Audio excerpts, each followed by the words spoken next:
bro, it's tough. It's draining. Yeah. You feel the weight knowing that, like, dang, bro. Like, I never was married, but always in a relationship where it got public opinion. And people who are close to me, who see my life, they like, man, why are you doing? But it's like, me can retaliate and like, you could never relate. But then you do take a step back and you do analyze like, yo, like that's not ideal. Yeah. But for me, I've always wanted a big family, right? I've always wanted to be with one. Yeah. That's not ideal Yeah. for me, who I am now. But when I do see my children, when I do see the mother of my children, it can kind of be like, the world can make you feel a certain type of way when that's not the case. The truth, yeah. You know what I'm saying? Like, hey, what we're not about to do is allow somebody else to impact how we still feel about each other. Fact. And that's what I mean by grace. Yeah. Like, there's times where saying to people who gain your trust, like, bro, I'm not okay with how we are right now, and we gotta fix it. And if it's me that gotta fix it, just give me grace, just give me understanding. But it's like, bro, I'm going through a lot right now. Yeah. I do feel pressure, and it's always weaponized because my parents have been together for 40 years. And We are the same person. bro, listen, dog, and that's why I'm so like, I'm a fan, bro. Like, I see what has happened, and I don't want this to be the headline of like, oh, bro, he talking. No, it's like, bro, it's two men talking in ways where iron is sharpening iron, and it has went to the extent where it's like, bro, your life is your life. That's not, Cinderella's shoe is not gonna fit on Cam's foot.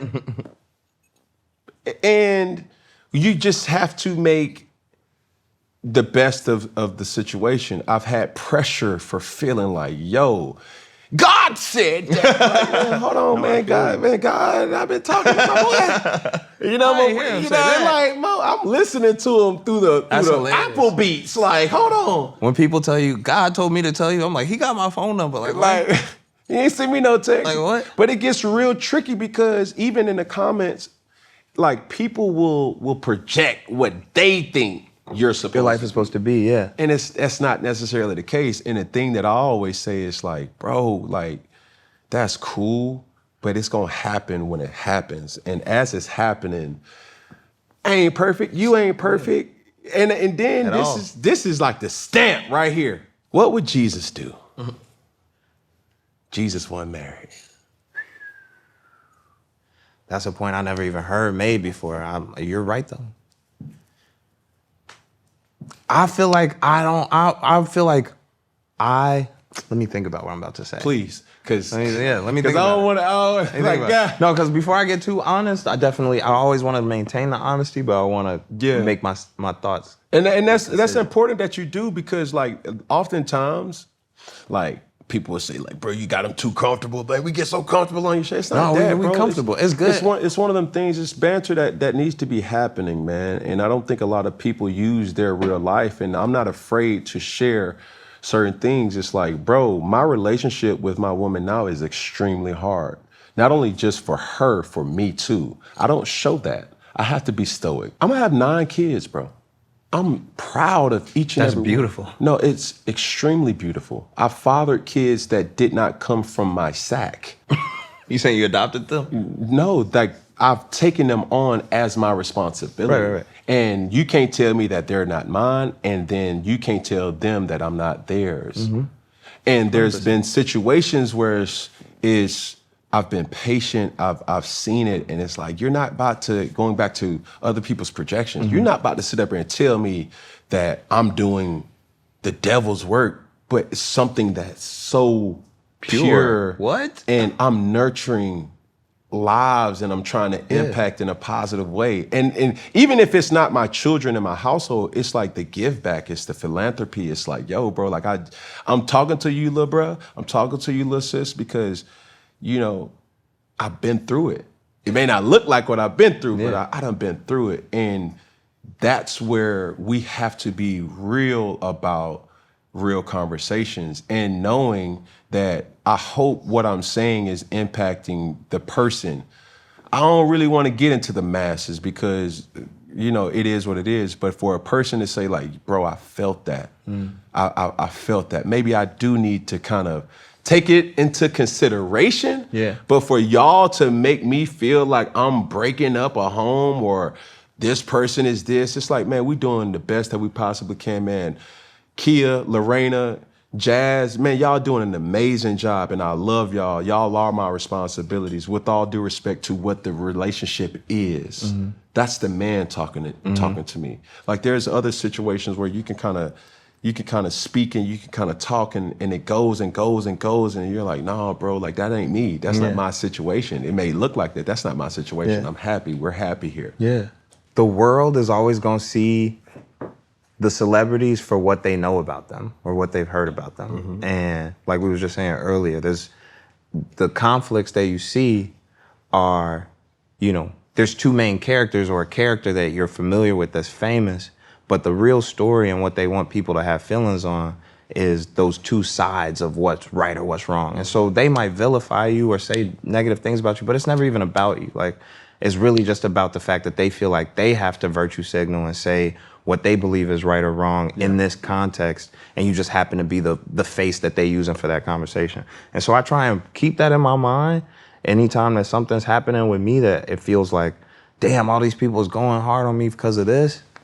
It's like, really, like, I'm not even really a part of the conversation. I'm just being used to further this conversation. And I feel like with like marriage and family, like, that's all it is. It's all, at the end of the day, you always got to go home.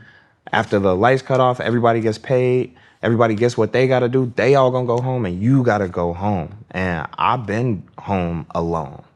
I've been in the position of being like, okay, this is my life. You know what I'm saying?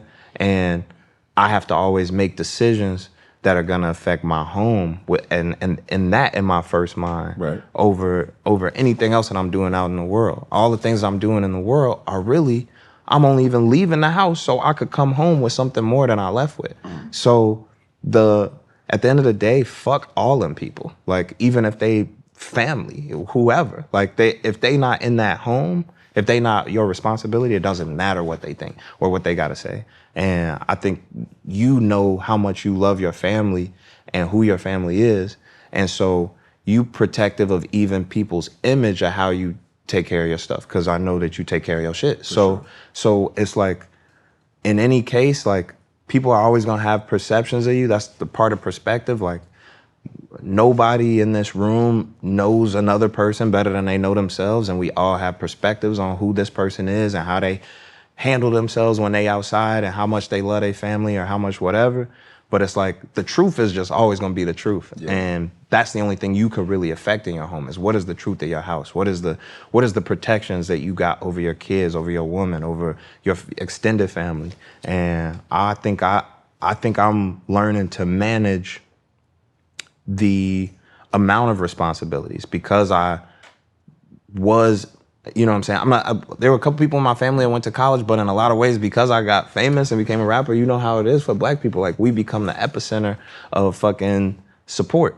And I'm not saying that in a way that I'm ashamed or like that I'm mad at how I take care of my family, but that's you. If you are black and you get an NFL contract or start selling records or do whatever, you become responsible for an entire ecosystem of people outside of you. And not even just your family and friends, but also your neighborhood. You got to start doing philanthropy. You got to start doing, and I'm not saying that in a bad way either. I'm saying you got to do that because that's the responsibility we was placed with as black folk. When it's time though, at a certain point, all men must take care of their home. Right. And so, like, I think we always have to operate with this understanding of like, these are the kids that are important to me. This is the woman that's important to me. And these are my parents or my elders or my little smaller community over that. And when you're taking care of that, they gonna go street team for you. And they gonna go carry that message for you. And then you could grow that ecosystem again. But like, watering the people in the comments, like, fuck them niggas. Like, watering the